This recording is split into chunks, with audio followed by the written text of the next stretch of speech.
Tikrai manau, kad Lietuvoje miškas turi ateitį ir turės ateitį. Aš tuo įsitikinau dar dirbdamas meru ir labai džiaugiuosi, kad to darbo ėmiausi 96 metais, kada pilni Lietuvos sąvartynai buvo pjuvenų ir visų kitų dalykų, ir kada dar galėdavom kūrenti už ačiū, ta prasme atveždavo atliekas ir nereikėdavo mokėti pinigų. Tai buvo tokie įdomus laikai. O dabar žinom, kas yra medienos, reiškia, drožlės, kad tai yra geras kūras ir mes jį puikiai Lietuvoje naudojame. Na, dabar šiek tiek prie galbūt europinių reikalų.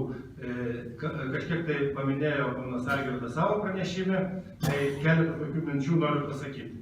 Tai dabar, jeigu kalba eina konkrečiai dėl jūsų šito klausimo, dėl 5 procentų apyvartos mokesčio, tai iš tikrųjų, reiškia, praeitą kartą prieš 10 dienų, kada susitikom su jūsų vadovu Briuselyje ir aptarėm jūsų bėdas, jisai kaip tik man kelia šitą klausimą, kad įteikė peticiją ir taip toliau, ir kaip galima būtų tą klausimą toliau jį pastumti.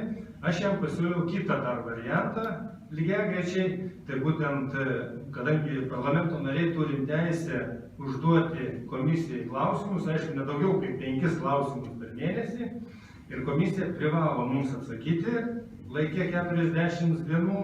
Jeigu neatsako, tada tas klausimas automatiškai eina į plenarinį posėdį ir komisija turi visiems parlamentarams aiškintis to klausimu. Tai paprastai jie stengiasi atsakyti tą klausimą.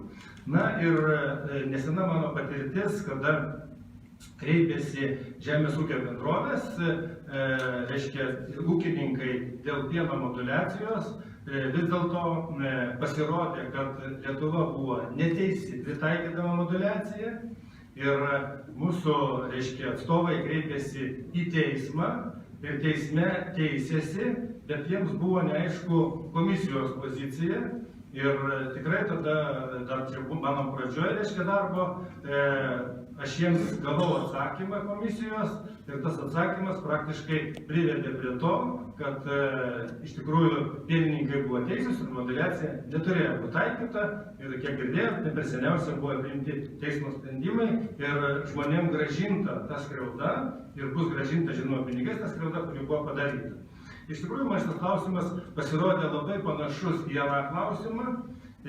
Jeigu priimam sprendimus, jie turi būti taikomi teisingai, teisėtai ir visiems, ir vienodai.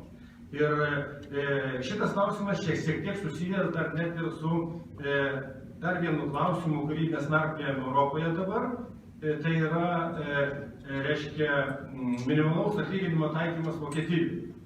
Lygiai panašiai, manim, kad tai iškreipia Europos konkurenciją ir negali viena valstybė primesti visom kitom valstybėm.